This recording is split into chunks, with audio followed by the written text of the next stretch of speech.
yourself in, but they are ruthless, hungry and in power again.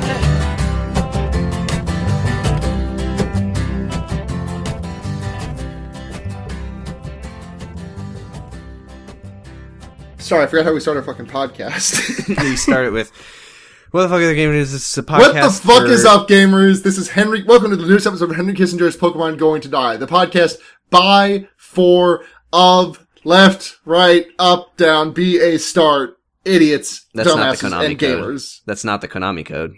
It's not. I know what the Konami code is, Sam. I truncated it for the sake of time. Yeah, because God knows we never go on long, rambling diatribes on this show. Yeah. Especially not about gaming. Anyways, I'm Sarah, a.k.a. John Go Home Chief. I'm Patrick, a.k.a. the wettest toast you've ever seen in terms of water.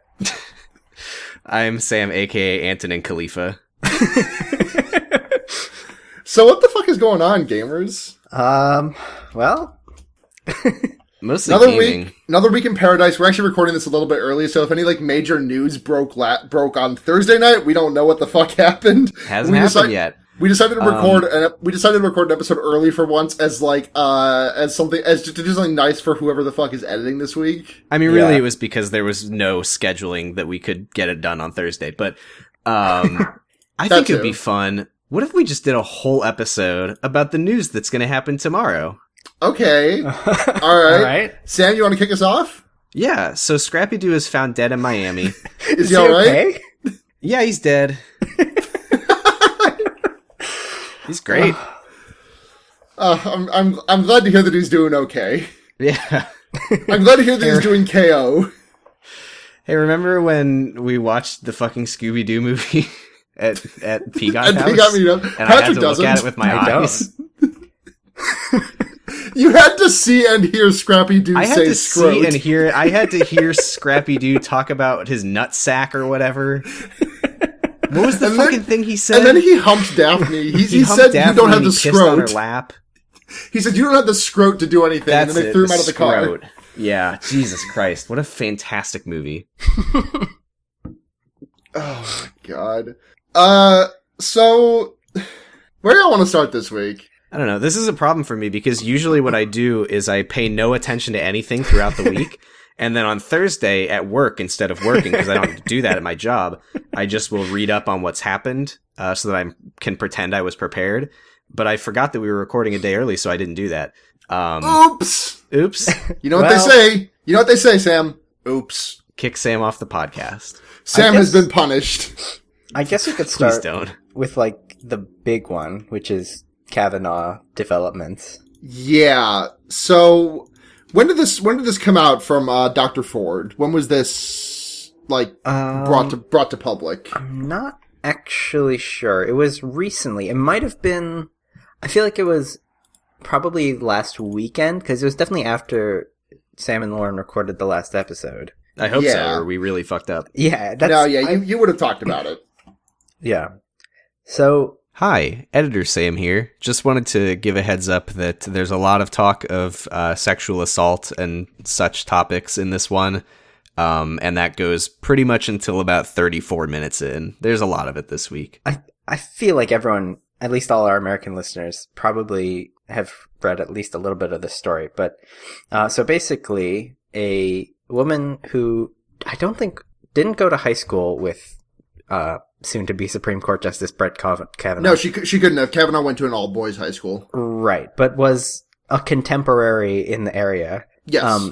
Has recently come out and publicly accused Brett Kavanaugh of attempted rape. And as you can imagine, that's causing a lot of, Republicans to really like him a lot. Yeah, exactly. Because they're all, terrible monsters. Monsters, yes. Yeah. And of course he's denied it, but the timing, I think it was right after, a day or two after, the Kavanaugh camp, published that list of 65 women who went to high school with him. Or no. No. That was after, because they the Republicans knew about this story bubble.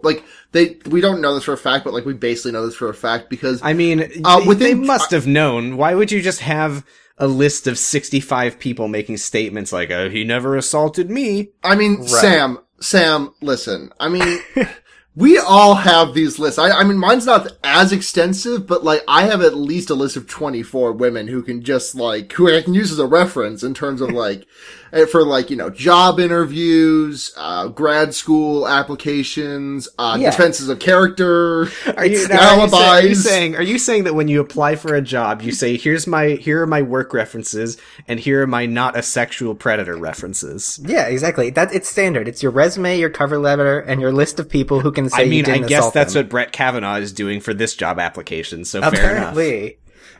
And you know what? He's probably going to get this job, so that's a 100% success rate of busting out the Mitt Romney. This is literally what Mitt Roy Romney Moore style. did. My man busted out a binder full of women. This is literally what Roy Moore did, where like they were like, well, we live in the same town as him, and he never touched my daughter. Like, great, that's very helpful. Thank you so much. I totally believe you now. Listen, miss, I know you're very upset, but there are 65 women in this county whose dogs I have not run over with my 1996 Jeep Cherokee. Yeah, so that came out, and of course, people on the Republican side have been like, "Oh, well, she's just coming forward now. She's a liar. Yep. She just wants to stop his nomination." Which, and so I guess a point. I mean, I'm sure almost everyone listening to this would like knows why she would have waited till now to come forward. But basically, for anyone who's listening to this in good faith and doesn't actually know why she waited so long to come forward, it's because this is like a horribly traumatic experience. Like, I'm gonna peel back the curtain a little bit. I was sexually harassed, molested at a local queer community center in my town, 6 months ago. And I got off pretty, as far as sexual harassment and molestation can go, I got off pretty easy. This person just like rubbed my leg up and down and made me feel very uncomfortable.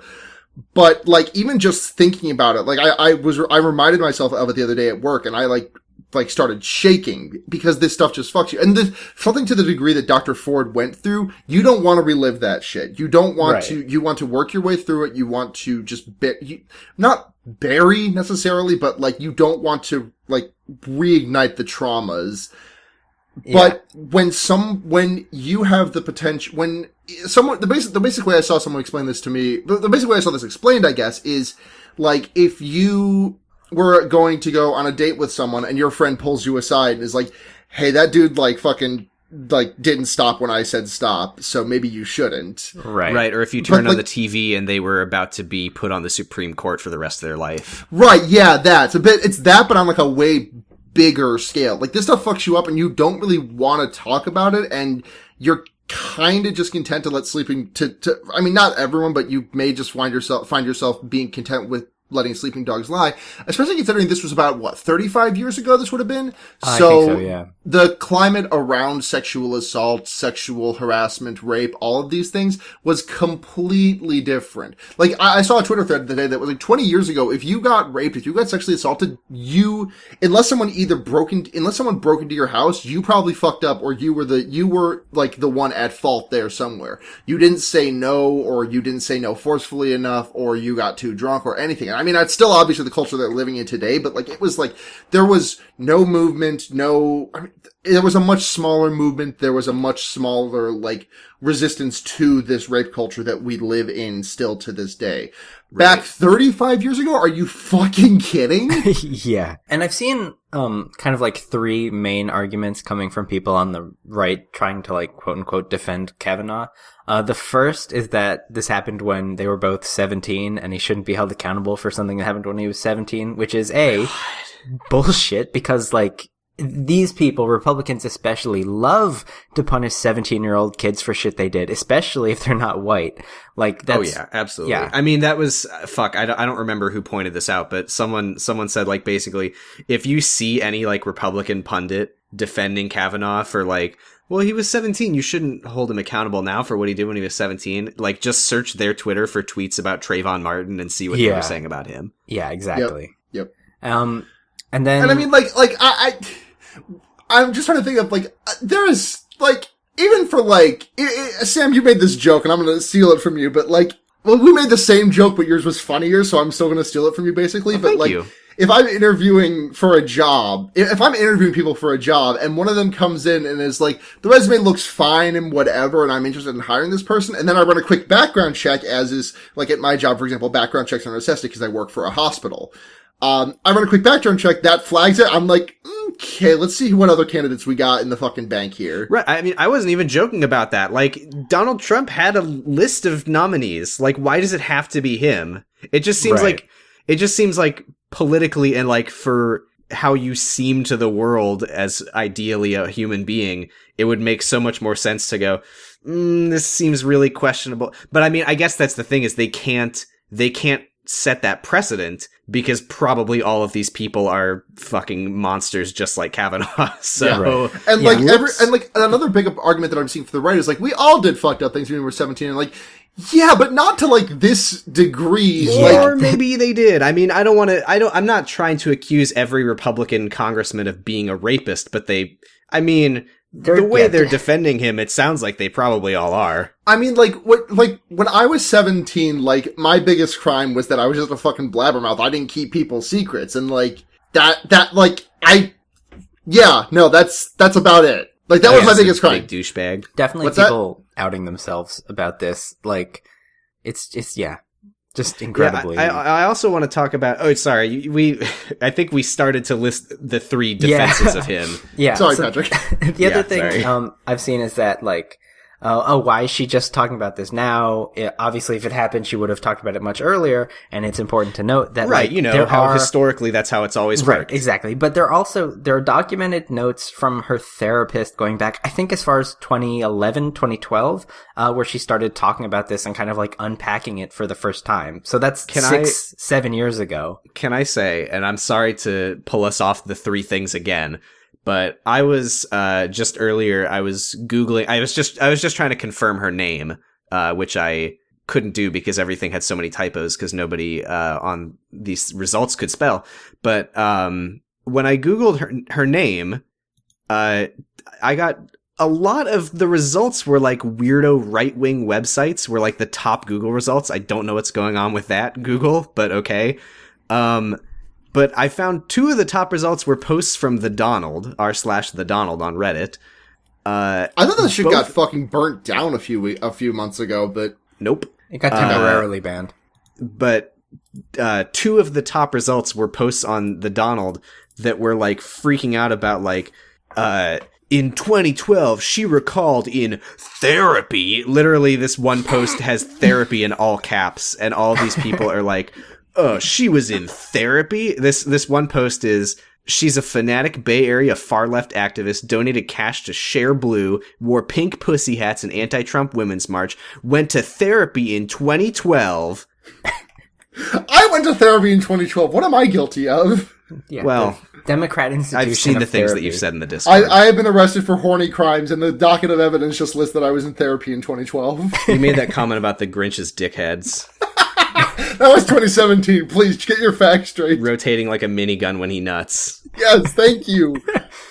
And anyway. Thank you for remembering that, dude. Oh wait, Sam, do you remember what he nuts though? Oh yeah, he nuts broken glass. Not any glass. It's Christmas tree ornament. Broken Christmas tree ornament glass. I'm never gonna fucking be able to get that conversation out of my head. I hope you know that. Good. Oh god, we just lost all of our listeners for bringing that up. That is pre-P. No, we didn't. That is pre-HKIP lore. That's what made us who we are today. I am never not thinking about holds up shaved Grinch. Behold a man. That's not from that, is it? Wait, that might have been the HKIP Discord. What the fuck? We're mixing things up. Abort. This doesn't matter. This is on the cutting room cares. floor. This is all edited out. Nobody's hearing this yet. Anyway, right, so welcome to Henry Kissinger's Pokemon Go to Die. The third thing I've been seeing is a bunch of people comparing Dr. Ford with Anita Hill and saying they should have behaved more like Anita Hill. But the big glaring hole in that argument is that Clarence Thomas was fucking confirmed anyway. He's sitting on the Supreme Court right now. I'm sorry to not know things. I was literally about to say.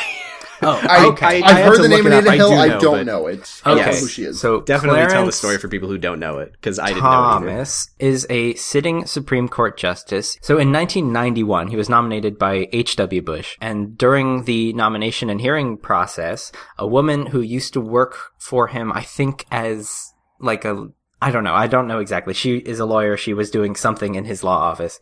And she came forward with a story about how he had kind of harassed her and been just a gross creep. And then after she came forward publicly, a few other women came out and kind of shared a similar story. But like we're seeing right now, they were largely just kind of waved away as liars. And Clarence Thomas was nominated and he not won, but he was confirmed. And now he's a Supreme Court justice until he dies. What was the vote on that, I wonder? I'm not sure. You could probably figure that out somewhere, but I'm gonna look it up real quick. Y'all keep going. Okay. So yeah, he's on the court, and then a lot of, so Anita Hill, when she came forward to Joe Biden, who was a senator at the time, and he basically just kind of screwed her over. He didn't really try to help because he didn't want to make waves, and so to see him now saying shit like all women should be believed it rings very hollow, because I don't think he's actually learned. I think he's just decided that that's the fad now. And so that's the case he's going to argue. Even though when he actually had a chance to prove what he meant, he totally failed Anita Hill and women and America. And, good job, Joe. Yeah, that sounds like Joe. Joe Biden 2020. Yeah. By the way, in case you were curious, the Democrats did control the Senate when Thomas was confirmed, and he was confirmed with a majority of 52-48. Cool. Good job, Democrats. Democrats have never once been good. There's your proof. What I wanted to say about the Kavanaugh stuff, with regard to those three different defenses of him, is I've really been enjoying the rotating between them that individual people have been doing, where they'll be going there's why didn't she, if this is true, then why didn't she come forward so much earlier? Like, it just seems like this is opportunism or whatever. And we shouldn't believe it at all. And then a day later, they will be like, and even, maybe it is true, but does it really, it's really weird that you would, it's really just giving away the fact that you do not think that he didn't do it. And you do think that if he didn't do it, if he did do it, you think it doesn't matter. It's just there's no subtlety to it at all. Yeah. You really want fucking Brett Kavanaugh to be a Supreme Court justice. I don't. Fucking Justice Brett. I still can't get Justice my mind. Brett. Yeah. Okay. Out of curiosity, I'm looking at a list of how the Senate voted, and Richard Shelby, the current one of the current sitting senators of Alabama, did vote yes on Clarence Thomas. Yeah. Pretty much all the other Dems who voted yay are, as far as I can tell, out of office by this point. That's good. Because this was back in the 90s. Two more things that I think are worth mentioning about the Kavanaugh stuff. And again, we're recording this on Wednesday, so God knows what's going to be happening by the time you hear this. But there was supposed to be tomorrow, Thursday the 20th, there was supposed to be the vote to confirm him. But that was actually what the official thing says, the Judiciary Committee, whatever release says, is canceled. I don't think that means that Kavanaugh is definitely out. I think that just means that particular vote session has been canceled. Right. Yeah. They're gonna have this hearing, and Senator Fuck Astley himself has said that he wants Ford to say whether or not she is comfortable coming forward with testimony by Friday, which is, they need to give her some fucking protection, because Mike Cernovich fucking doxed her within the first day of He didn't personally dox her, but someone else did, and he fucking retweeted it. Yeah. And he's still on Twitter. Effectively, he doxed her. Only is he still on Twitter, he's followed by fucking Jack. I know, listen, I know what your response is going to be yeah, of course, but that is just the most direct violation of the Twitter terms of service I have. Oh yeah. Seen no, I didn't fucking know Jack followed him on Twitter. That's Yep. God. Yep. Wait, you just learned that now? I didn't know that. Oh wow. I'm sorry. It's okay. I'm not mad at you. I'm mad at Patrick. Oh. I'm sorry. So You're the one anyways, who told me. She had to move. Yeah. Like she's currently like in hiding basically because people are doing the standard thing that you do of sending her death threats. Oh my god. I think that's kind of all there is to say about that one for now.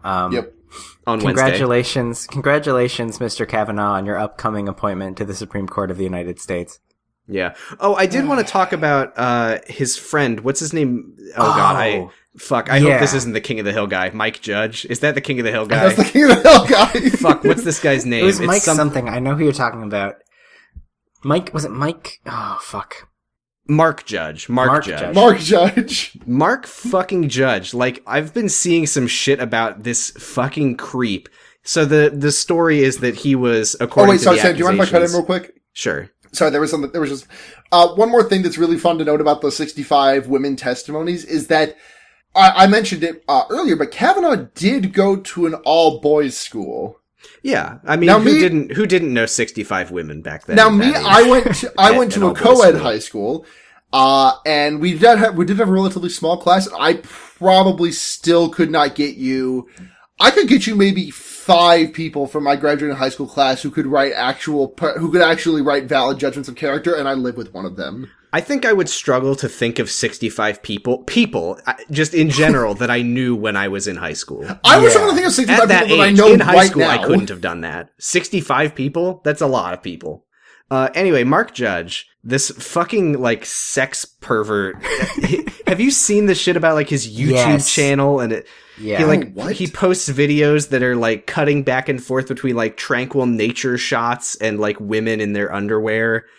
And he had that fucking thing where he like chaperoned like his high school girls whatever team to some like pool party in DC and like took pictures of them in their bikinis.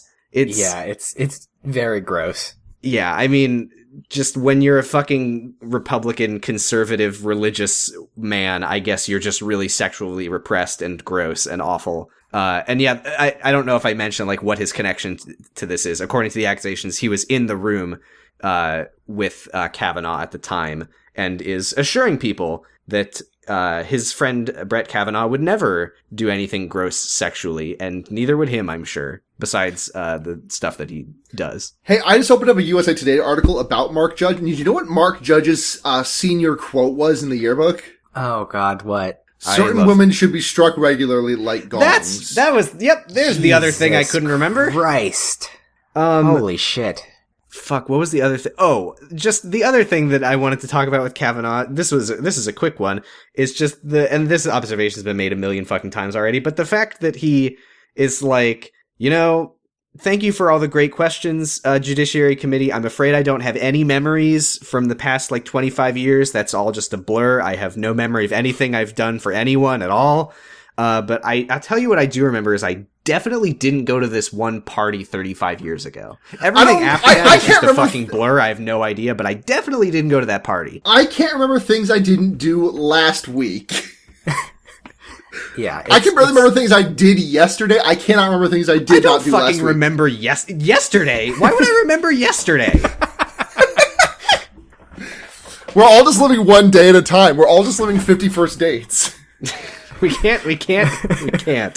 Kavanaugh is the one man. Kavanaugh is like the reverse Greenseer, and we are all living 51st dates. We can't reference 51st dates every episode. I won't let that be a thing.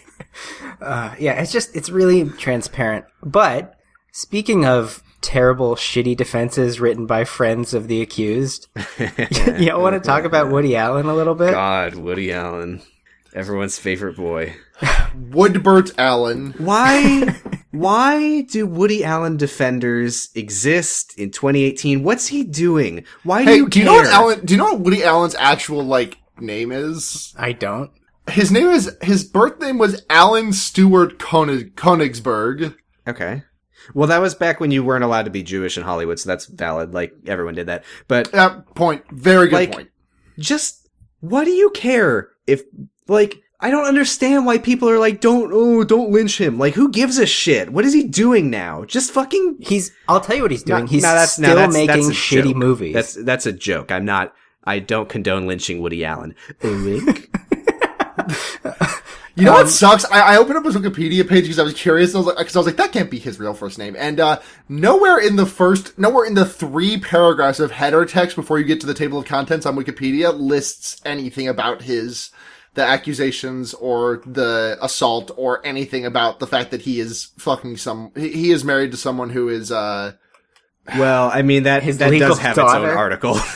I mean, that's just how Wikipedia is formatted. Here's the thing about Woody Allen, is that even if you don't believe the majority of his children, even if you don't believe Mia Farrow, he did legally, publicly, marry a woman who was legally his adopted daughter, because that's legal for some reason. And you can't argue that didn't happen, because it did happen. Everyone knows it happened. And so on that alone, I feel like everyone should have disavowed Woody Allen. Yeah, that's so fucking weird. Like, he's just still making movies out there, huh? Yeah, and they're there's literally just no all way about, to spin that, you know? Yeah, and I've seen exactly one Woody Allen movie. It was, I don't know, that one with Joaquin Phoenix and Emma Stone from a couple years ago. Annie Hall? And no, I'm not Still Annie Here. Hall. It might have been I'm Still Here. Did that have Joaquin? That's not the one. Hold on. That's the one where Joaquin Phoenix gets shit on.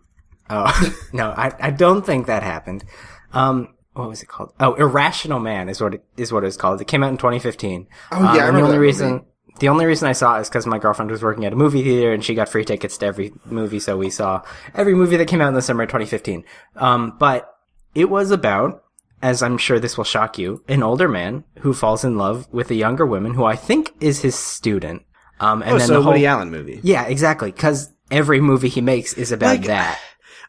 I've never seen a Woody Allen movie. I call it movie ball. But, like, literally every Woody Allen movie I've ever heard has been described as a movie where an older man falls in love with a younger woman. Yeah, the only Woody Allen movie that I've seen is probably the only one that does not follow that trend, which is Midnight in Paris, which is about Owen Wilson traveling back in time at midnight and, like, meeting fucking... Who the fuck was... Oh my god, who wrote The Great Gatsby? F. Scott Fitzgerald. Thank you. Meeting Zelda Fitzgerald and falling in love with her. Even fucking Antz. Woody Allen played a fucking older aunt who fell in love with a younger aunt. God, I forgot that happened. He was an Antz! Oh god, I forgot that movie existed. He was the star of Antz. We should probably talk about like the Woody actual... Allen was the main character in Antz. Woody Allen, funny enough, Woody Allen also the main character in A Bug's Life. We should probably talk about sorry. actual... Woody Allen was the main character in the movie Antz. What the fuck? Well, no, he wasn't the main Osama bin character. Laden's favorite movie. The main character of Antz was the kid who got shrunk to the size of an ant as like divine punishment for him murdering ants all the time. Did that happen in Antz? Yeah, that's the plot of the movie Antz. Hey, remember when Woody Allen was in Antz as the main character? I now have the Wikipedia article for Antz up. This movie came out in 98? Yep. I could have sworn I was like alive and aware when Antz came out. I was 1 year old. You know who else really likes Antz? Woody Allen, because he's the star in Antz. No, Jon Snow from Game of Thrones. He likes one ant. He likes the prequel Ant. Yeah, well, he likes all of his one ant. That's 100% success rate. He does have more ants, but you know, okay. No, he doesn't. What? Wait, okay, no, I'm thinking of a completely different movie. What the fuck movie am I thinking about where a kid turns into You're thinking I don't know, that I one didn't where know the what you were guy talking about, but I is didn't want to call you out because I and don't there's, like, remember an the evil movie bug Ants man. very well. What the fuck is the movie I'm thinking of? Arthur, I think it's Arthur and the Invisibles is what you're thinking of. No, You might be thinking of Honey, I Shrunk the Kids, which also did star That's Woody a Allen. movie about a boy getting small. It's not that. It's not that. We have to talk about this fucking Vulture article for fuck's sake. So there was an article published in Vulture. Oh, sorry. I was thinking of the ant bully. Oh, God. Every time I'm on this show, I'm reminded of another terrible movie. Hey, remember that I tried Flushed to Away? purge my brain of. Don't bring up Flushed Away. Was that movie actually by Aardman, or was it just like people trying to ape Aardman? No, it was Woody Allen. God damn it. Woody Allen should be flushed away. No, oh my god, that was a DreamWorks... Okay, no, Aardman did work on it. That explains a lot, but that was a DreamWorks production. Anyways, the article... There was an article published on Vulture, that was, like, by... Hold on. It was written by Daphne Merkin. Is this right? I think I'm looking at the right one. Yeah. Her last name is Merkin. It is.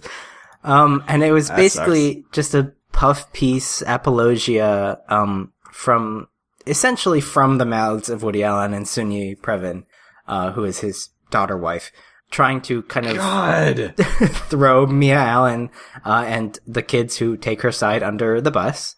And it was written by a friend of Woody Allen, a friend and fan of Woody Allen, which is obviously such a huge breach of journalistic integrity. And it's just trash. This says friend of Woody Allen's for more than 40 years, so you know that's someone you can trust. Right. Totally unbiased, for sure. I don't think we really have a lot else to say about it other than... Wait, are we talking about the one with S1E Previn? Yeah. Yeah. That's his wife. It's also his daughter. And his daughter. And his wife daughter. Okay, yes, okay. Sorry. I thought we were talking about... I thought you were saying some person who he's known for 40 years. No. If you transition from being someone's daughter to being someone's wife, that means you do know someone for 40 years. The article was written by his friend of 40 years. Okay. Oh, God. Wife, daughter! Yeah, wife, daughter. Y'all hear about Game of Thrones? Patrick, you're a Targaryen loyalist. I don't see why you gotta... I sure am, Sam. I sure am. I'm really glad for George to write the boat sex scene in the books. I'm gonna love to read it one day. So, I mean, anyway. This is definitely a shout out, but I just wanted to talk about it since we're kind of on a similar topic. The Gian Gomeshi article that got published on the New York Review of Books, the editor has stepped down, Ian Baruma.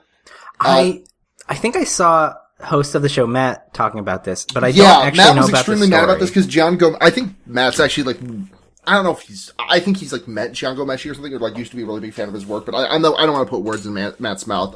Gian Gomeshi, I'm just going to double check that I'm getting all my facts right here because I don't know who that is or what you're talking about.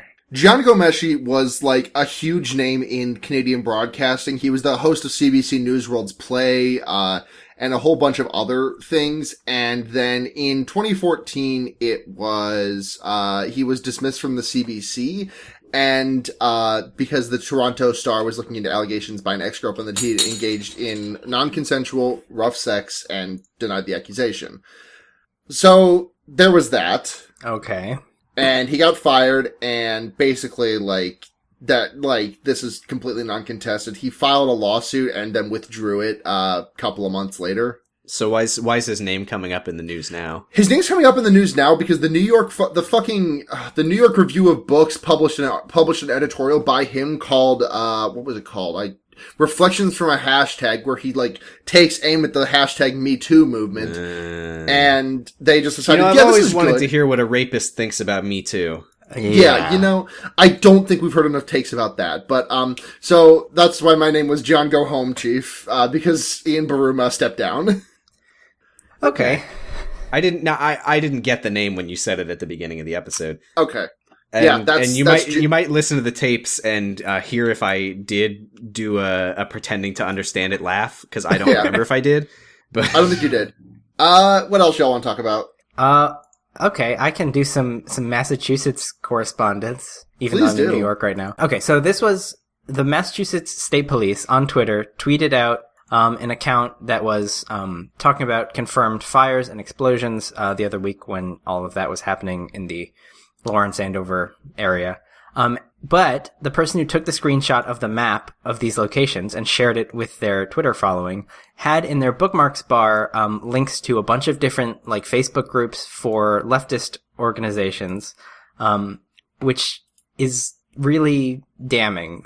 That's very clear evidence that cops are, at least in the state of Massachusetts, trying to plant their way in, or at the very least monitor, leftist organizational groups. And so I would like to take this opportunity to tell everybody that Facebook is a bad platform for organizing any sort of revolutionary type action, and also that you should be very careful, regardless of platform, because, there's probably some cops around.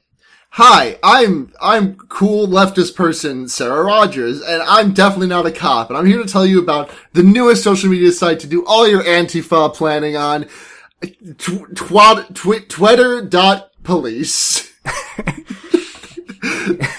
We set up a brand new Mastodon instance that you can do all your leftism planning on it. It's just called Resistance. It's called nada.cop. Resistance.arrestzone. I'm so glad they finally made the arrest zone domain extension public. Yeah, so very shortly after this tweet was deleted, but a bunch of forward-thinking people on Twitter took screen caps to share with everybody as proof. So, just be aware that cybersecurity is by and large a myth. You don't have it, at least not in this country. Yay. Sorry to be a downer again.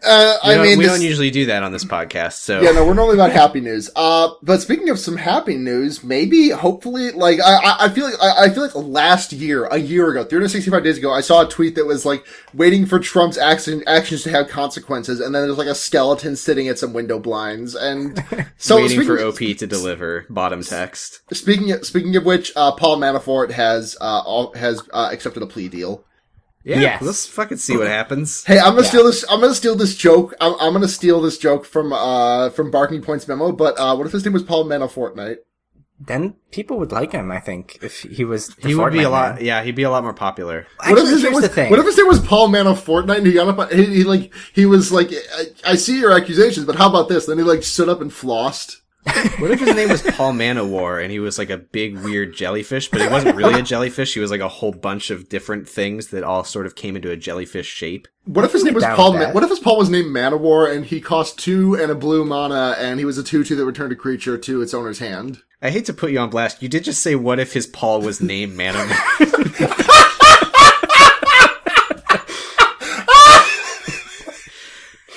I'm sorry. Play back the tape. Actually, please, Aaron. That's why I said the right word. What if his name wasn't Paul Manowar? Yeah. So again, we're recording this on Wednesday, so we don't know yet that Paul Manafort has spilled all the beans that Trump is in prison and Bernie is the president. I just got a text from Trump's new global alert system. Trump resigned. Oh. Did y'all talk about that last week, by the way? Oh, that's supposed to go live tomorrow, isn't it? Yeah. So I don't know FEMA's been working on some shit. Like, how every once in a while your phone will be like, this has been a test of the emergency broadcast system, or like, hey, Amber or there's alert. missiles coming towards you. Yeah. So, FEMA has been testing out a way to distribute some kind of presidential address to the nation for this new digital age, because the State of the Union, more like late of the Union, because it's fucking fucking so 90s. But President Trump, he's with the fucking hip generation because he's never not online. So like we're gonna get a text at like 2:41. More like the broken a hip generate because he's old. This is good. So I'm gonna wake up at like 2:21 to find that like a text message tone that just is like a text message tone of Donald Trump saying, God bless America. It has woken me up to let me know that Trump has sent the words, there is great treason confetti to everyone in the nation. Good. I don't like to have faith in Donald Trump, but I don't know. I don't see him using that for any dumb reason. I think he'll just keep tweeting. I mean, this is not going to replace tweeting. I don't think that. I just think like there's going to be a test of it tomorrow. So expect a missive from our wet president at some point tomorrow. Or I'm just going to be sitting at my desk at work and suddenly my phone is going to be soaking wet. Like, oh, it's working. Speaking of our wet president. Yeah. Should we just talk about that video? What video? I mean, I feel like before we get to the fun things of the shoutouts, I feel like we need to talk about the Carolina prison situation that happened today. Okay, yeah. So, that was fucked up. 2 inmates, I believe, were found dead in a prison transport van after having been abandoned there, unable to escape, obviously. And the 2 security guards who had been transporting them made it out just fine. Yep. They just kind of and left that's those the guys story. to die. Yeah, that's the whole thing. They just killed some people. They just left them to die. I mean, so they were obviously very late on the evacuation there because obviously the prison won't sustain any damage, but nothing can be said about either way about the prisoners. But really, who gives a shit? They're subhuman because they did a crime, right? Yeah. Mm-hmm. Yep. So. Yeah, there's not a whole lot to say about that, but these people deserve to be charged with homicide via negligence, but they won't. Yeah, I mean, that really is just like what they're doing is they really are just saying like, I mean, we're just gonna not do anything. I mean, maybe you'll die, maybe we just executed you, but I mean, nothing's gonna happen. The logic here is that prisoners are better dead than potentially released. Like it's just. That's what the decision's been made at the federal level here, and nothing's going to happen as a result of it. Yep. They had the option to basically let these prisoners go or kill them. Right. And it would be effort to do anything to keep them alive, so they didn't do that. Yep.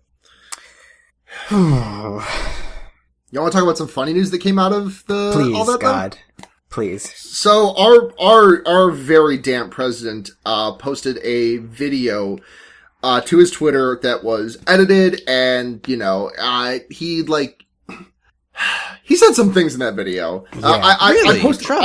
I posted some of my favorite quotes in the politics channel earlier today, and I'm going to go ahead and scroll through it and find it. But one of the biggest things that he said that we were talking about was how he said that Hurricane Florence is the wettest we have ever seen from water's perspective. Right. From a standpoint of water. I mean, as far as it's water is very wet. concerned, this is one of the wettest water. Yep. Okay, so here we go. Here's a couple of things that he said, which stood out to me. So he says, in regards to the deaths sustained as a result of Florence, he said, and I quote, "That's a tough one. It's tough to understand." So, I mean, the concept all of it. The concept of death is kind of nebulous. Yeah, I was talking. I get it. I get it. He's up there. He's very wet. He could just slip and fall and die at any moment. Can I read this one from earlier? Here we go. This was from earlier today. Trump in South Carolina, and this was tweeted by Daniel Dale, who I don't know how he's still alive with the amount that he listens to the things Trump says and reports them. But thank you, Daniel Dale.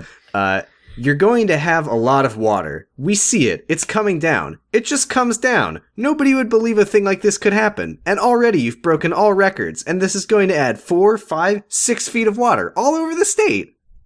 Yeah, he's really eloquent. You got to give him that. You can just, at all times, whenever I read a quote from Trump, I just think about that. Like, the one time when Brooks went on a 5-minute tangent about beef noodles, and Patrick just said, "What the fuck did you just say?" Yeah.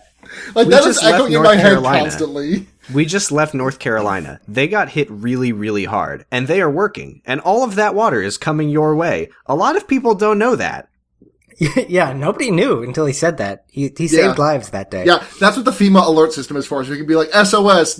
Like, he's gonna send out like a mass DM in like 4 days and be like, SOS, Hurricane Florence inbound. Did you see the thing about him? He was like handing out like meals or whatever to hurricane victims, and he was seen handing one to someone in a car and saying, "Have a great time."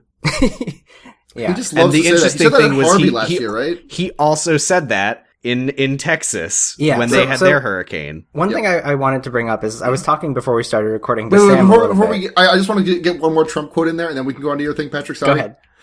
So, Coast Guard, what you've done in saving so many lives has been really something special. Law enforcement, always. Yeah, just Semper funny. Gotta suck the troop dick a little bit in there. Just the way that he says the sentence, law enforcement, always. Yeah. Now and forever.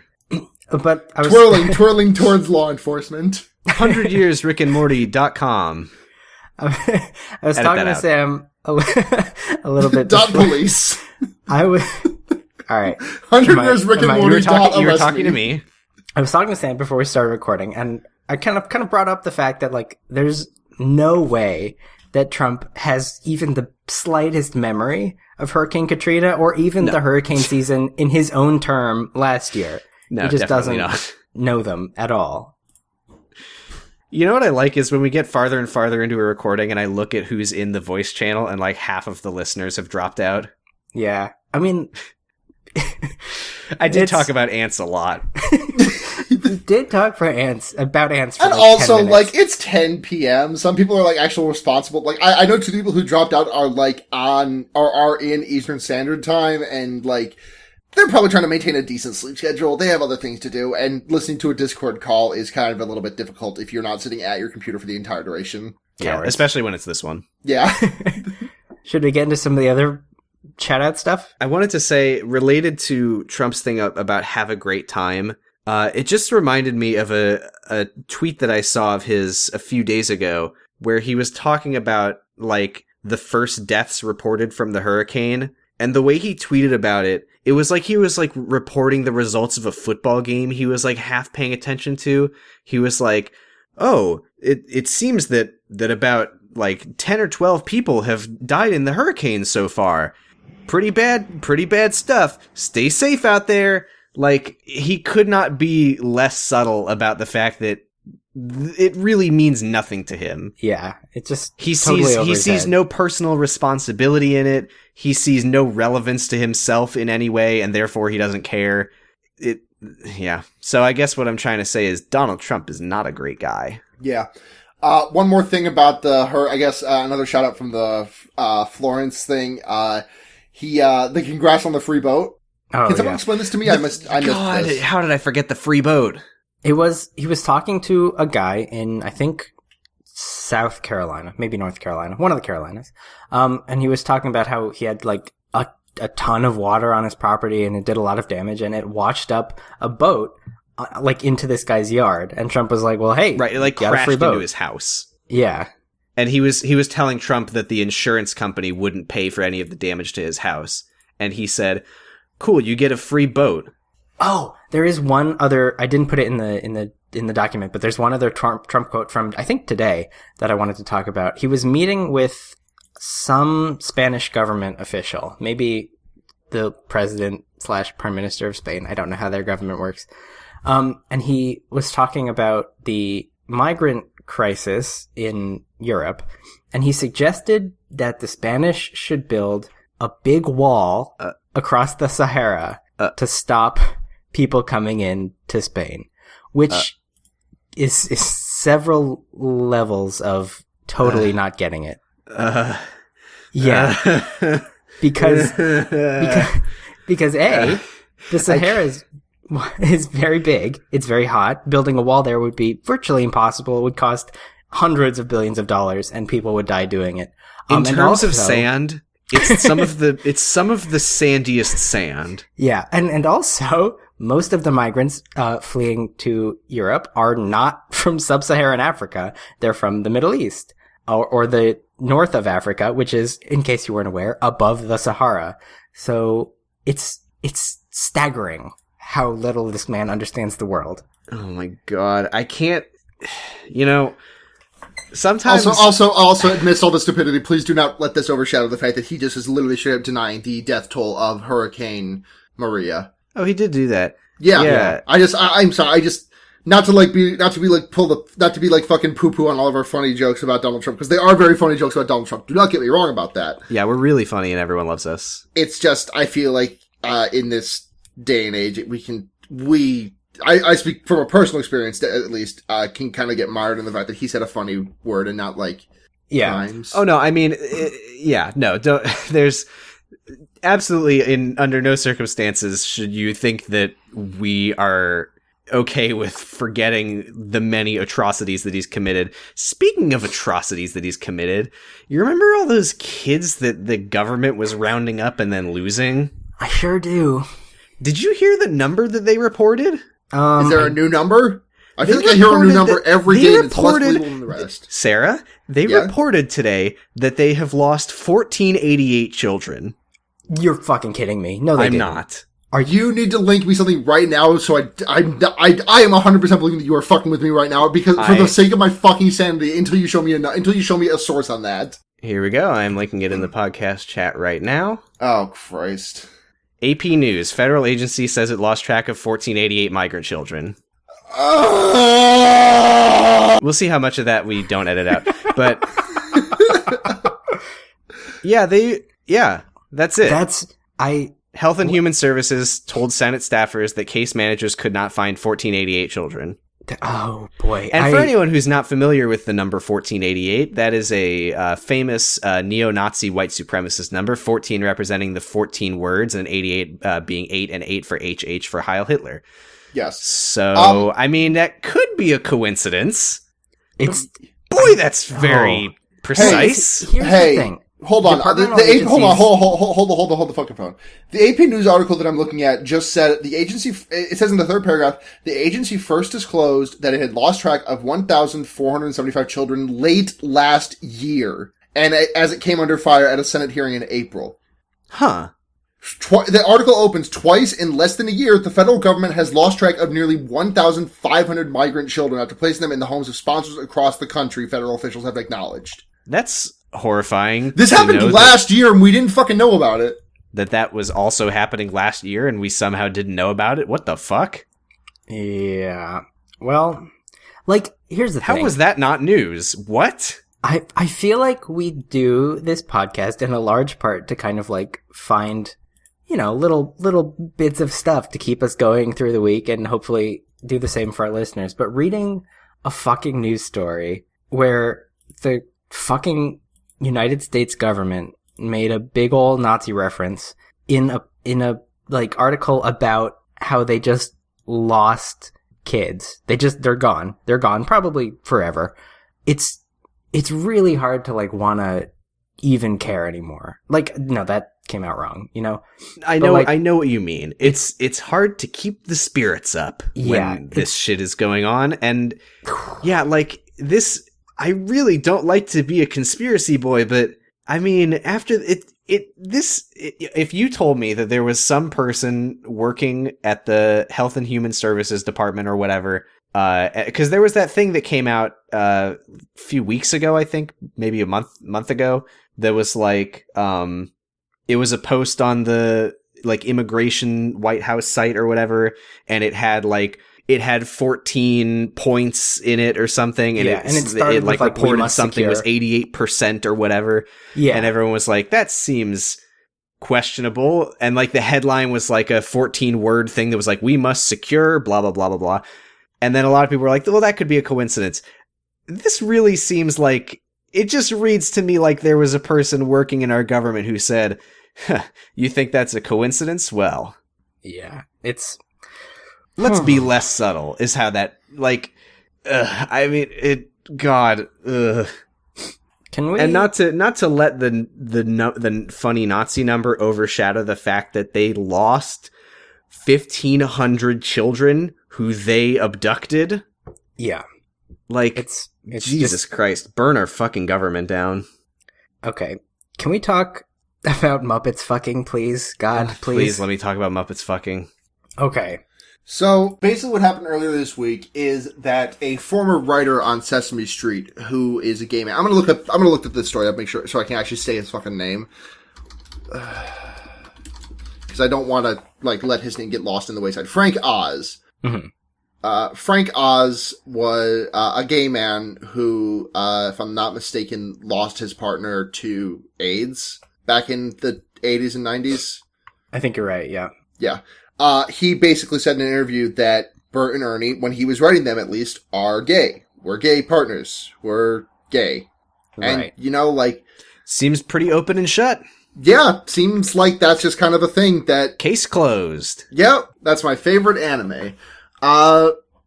And then fucking the Sesame Street official Twitter account felt the need to issue a statement. And I'm going to go ahead and pull that statement up real quick for y'all because let's just pull it up real quick. Make sure that I can just read straight from the fucking horse's mouth here. Sesame Street has always stood for inclusion and acceptance. It is a place where people of... Wait, what the fuck? They changed their statement. Never mind. Sorry, that's not the first statement that they made. They deleted the first statement? What? There was one. Did they make a better one? Sorry, I'm looking at the Sesame Street official, not the Sesame Workshop Twitter account. My mistake. There you go. The Sesame official one just thinks that it's great. They deleted the original statement. Oh. Oh, I found it. Sam, you want to rattle that off for me?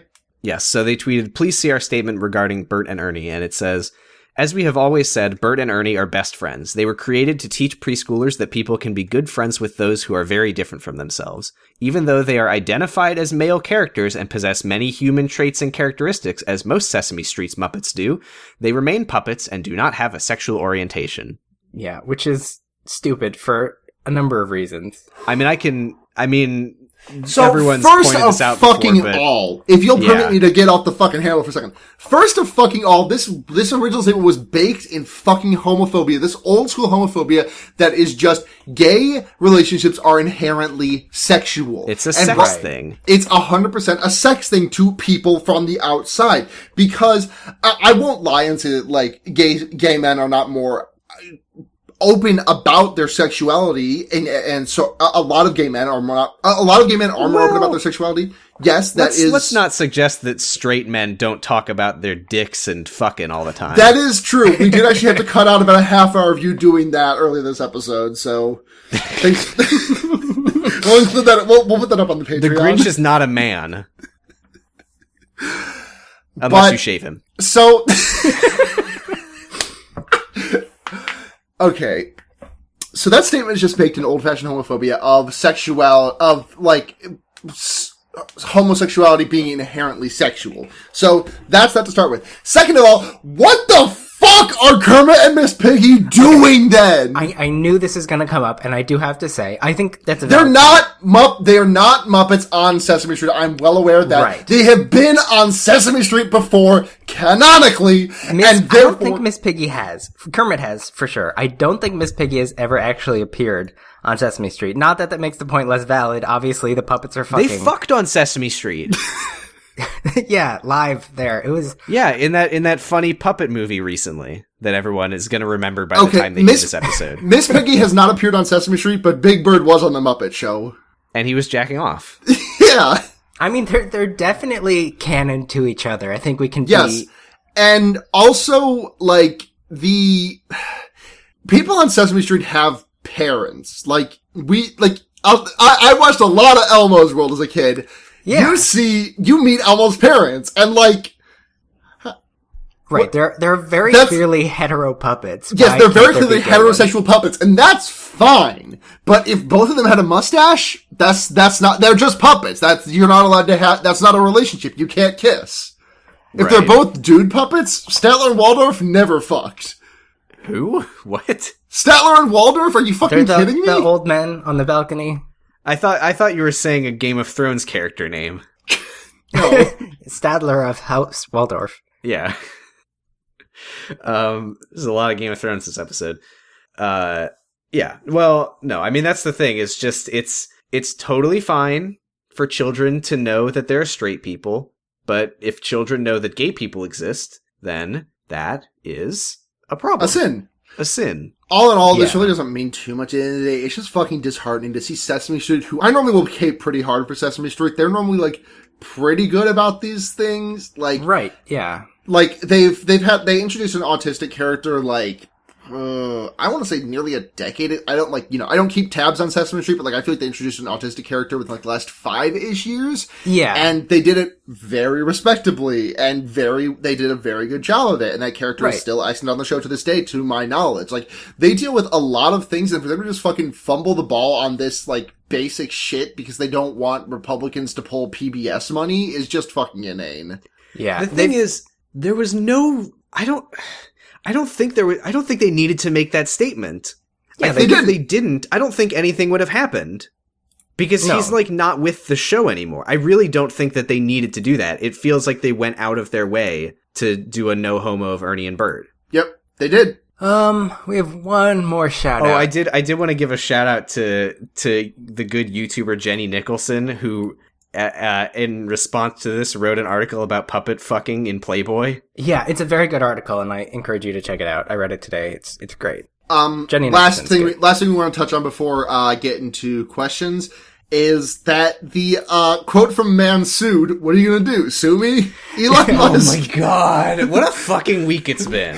Elon How Musk. did I forget about that shit? The cave diver that Elon Musk accused of being a pedophile has decided to sue Mr. Muskie Husky himself for... At his urging. Yes, at his urging and using Musk's money to pay for the legal fees. Is that happening? Is he using Musk's money? I have to imagine. Like, I think he is suing. God, I fucking hope he is. Jesus Christ. Like, here's the thing. Elon Musk called this guy a pedophile once because his stupid submarine was shitty, and he pointed that out. And then he did it not only one more time, but twice after that.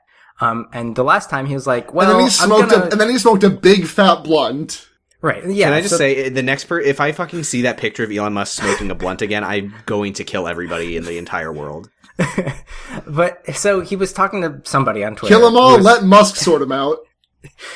Telling Elon Musk he should, behave like an adult. And Musk's defense was like, well, I figure if I was wrong, he probably would have sued me for defamation. And then a few days later, he got fucking sued for defamation.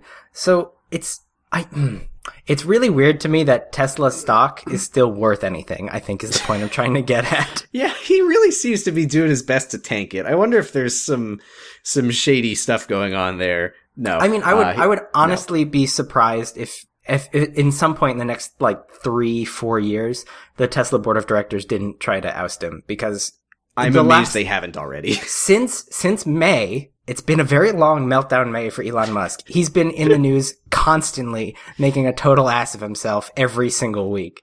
Right. The fucking, oh Jesus, shit, what was I gonna say? I think it almost seems like his strategy, like he called him a pedophile once, and then he was like, shit, I probably shouldn't have done that.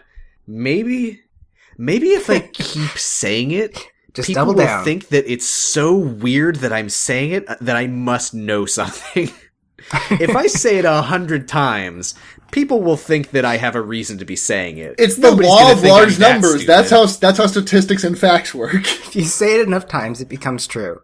I mean, he put it out in the world. Like, this is Elon Musk's version of The Secret. He read The Secret and took the worst possible message from it. Not to say that I believed it for even a second, but I did have a moment at one point where I was like, he's really, really going all in on this. Like, is there a reason that he's doing this? Like, did he hear a rumor or something? Even if it's bullshit. He just had a racist assumption that why would anyone be in Thailand other than to fuck underage people? It just seems like it's so stupid. But I mean, he's just that stupid is the thing. He really is just that stupid. It's like, oh god, this old Demi Adiju, I always fucking butcher his last name. Adujuwibe? Yep, you got this old Demi Adujuwibe tweet where he's like, I want to meet a doctor who is the best surgeon in the world, but also dumb as fuck. And then he quote tweeted it a year later and Ben said, Carson.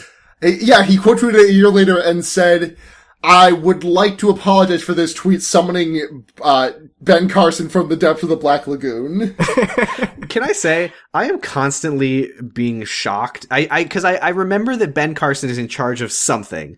And I always in my head, I'm like, oh, he's Health and Human Services because he's a doctor. Housing and Urban Development.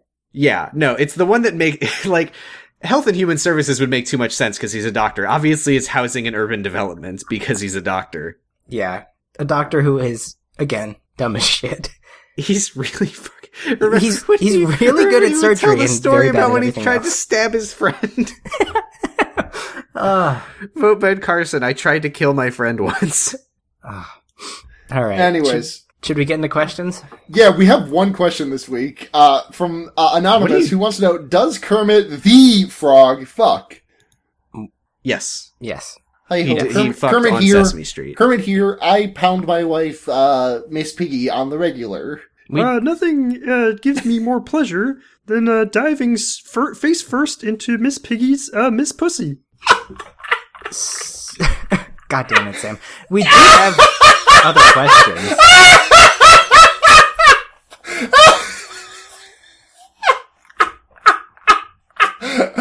I'm sorry. See, I don't know if that's funny or if it's Jordan Peterson or Kermit is the thing.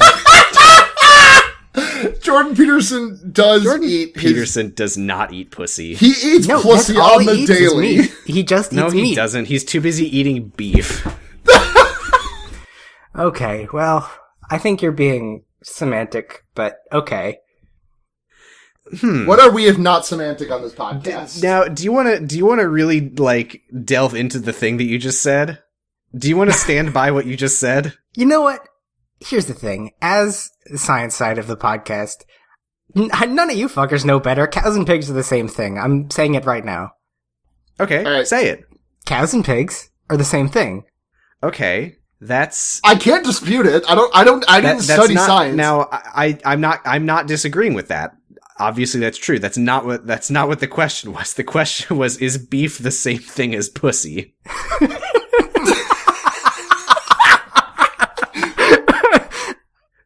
Why is it every time Patrick and I are on an episode together, we end up talking about beef and dicks or pussy? That's all there is in this world. Confirmed. Moving on to our next question. This world, it's either beef or pussy. We don't have any more questions. You want to do Lightbringers? We What are you do have more talking about? questions. These are all dated questions. Okay, this question from Anonymous. Hey, it's Dahlia. How much money do I have to give you guys to play 3 seconds of Club DJ air horns on the show?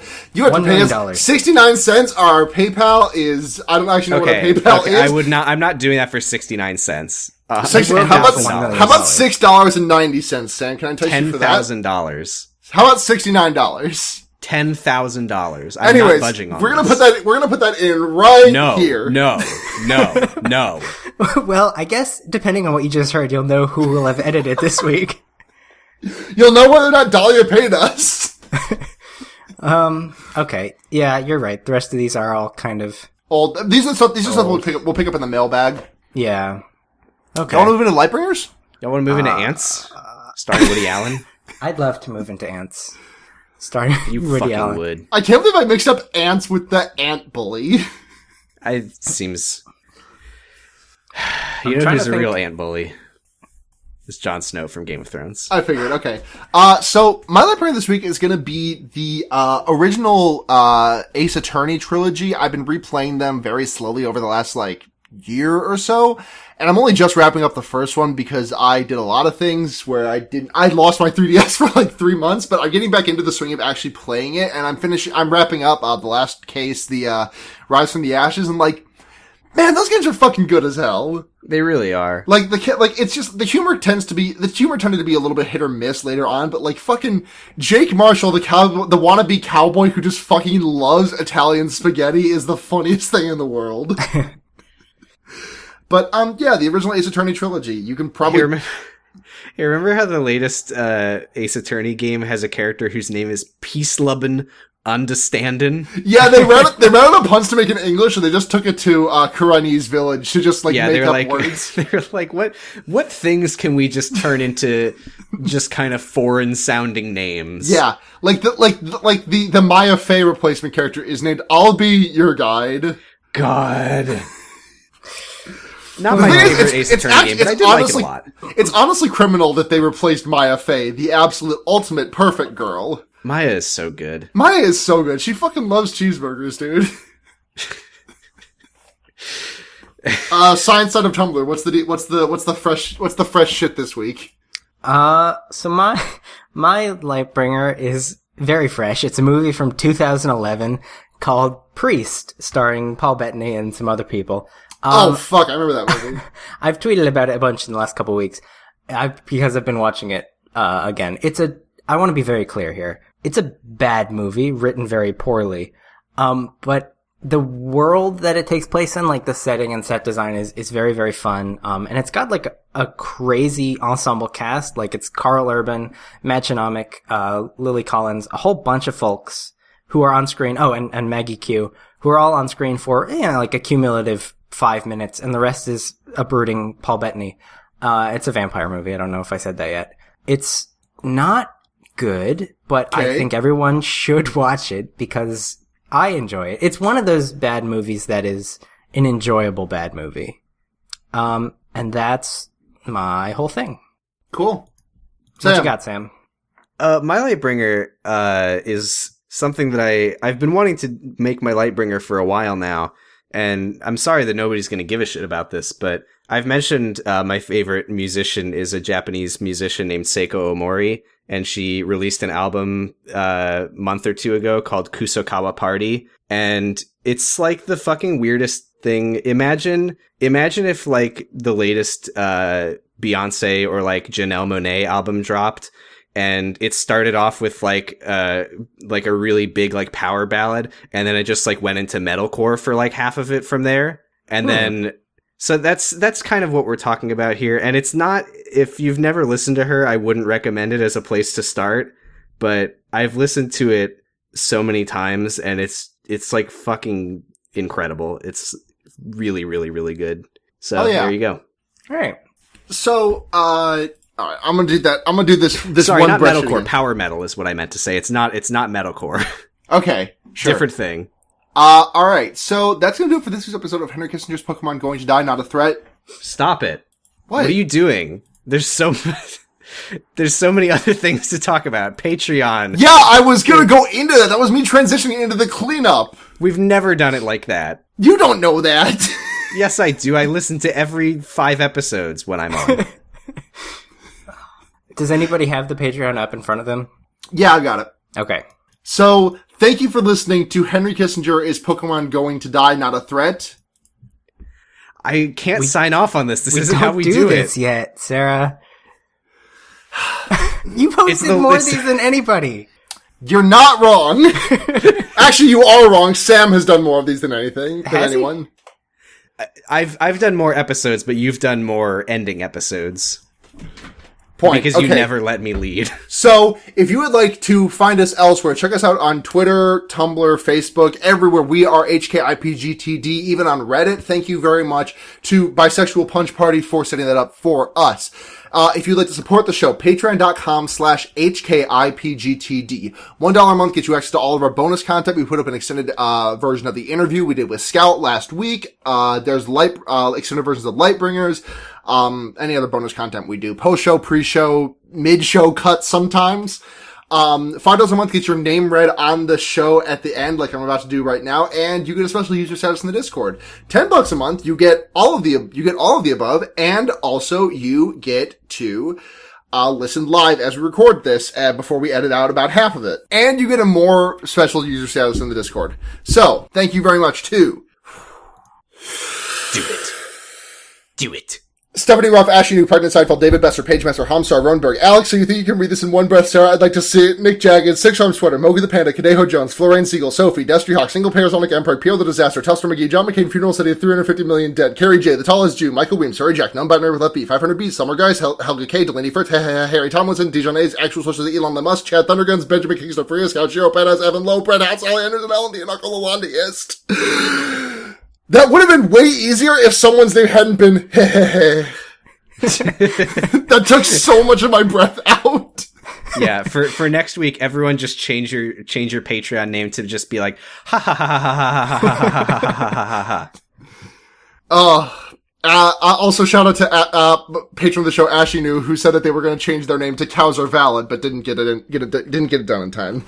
Whoops. It happens. If you want to check me out elsewhere, thank you so much for your patronage. It means the fucking Yes, thank you. us. If you want to find me elsewhere, I'm at SunhatZenya on Twitter, SUNHATZHENYA. You can also find me, SunhatZenya at Mastodon SunhatZenya at Snouts.online on Mastodon. I've been trying to post a little bit more there as well. You can also check out my Twitch stream, which is just SunhatZenya. Again, I haven't streamed it all this week, and I probably won't get a chance to until next week, but practicing Mega Man, cause I might be doing a Mega Man race with, someone with a local Rochester speedrunning legend, maybe? I don't know. Mega Man race. Isn't he just a robot? Patrick, where can we find you? If you want to find me anywhere, look for PG1497. If you can't find me on that website under that name, I don't exist there. I'm Sam, and you can find me on Twitter at PosiStress or positive-stress.tumblr.com, or you can listen to my podcast, Jurgen It, where we talk about the secret life of the American teenager, we being me and my brother, and it's bad. But the podcast is good. Oh yeah, you can also check out my other podcasts, Fear Baiting, which is two queer idiots looking at horror movies, which we're actually ramping up to our Schlocktober event, which is when we just fucking watch garbage horror movies for the entire month, because we normally actually look for like good movies and sometimes stumble across garbage. We're just seeking out hot shit. We've got a bunch of very special guests, and we're gonna put up like a little graphic about it. You can also check out The Wonder Years, which is me, that friend, and another friend. We talk about Animorphs. The books are really fucking good. And I was also on an episode of City Girls Make Do, which is going to be going up the Sunday after this episode releases. And it was an absolute fucking blast. City Girls Make Do, obviously, with host of the show, Alex, and friend of the show, Stephanie. Absolute fucking blast. And that's going to do it for this week's episode of Henry Kissinger. Is Pokemon going to die, not a threat? We don't do this yet. Do we not? We're done, aren't we? Sam's just fucking with me. What else do we have to do? We have to thank the taxpayers. Oh yeah, thank you. God damn it. Thank you so much to the taxpayers for the use of our intro song, Evil Men, off of the album Cold Hearted Town, fucking Slap City. And now, thank you for listening to Henry Kissinger. Is Pokemon going to die, not a threat? Just a fact. I did want to say one more thing about Antz. Fuck off. Memento Pokemori. Memento Pokemori. Memento Pokemori. White ants running, black ants crawling, yellow ants dreaming, brown ants longing. All those people longing to be free. Hooroo, Ant-Man be. Hooroo, Ant-Man be. All the ants in God's garden, they can't get along. Walls still running on. Sad one lump of sugar that they won't leave each other alone.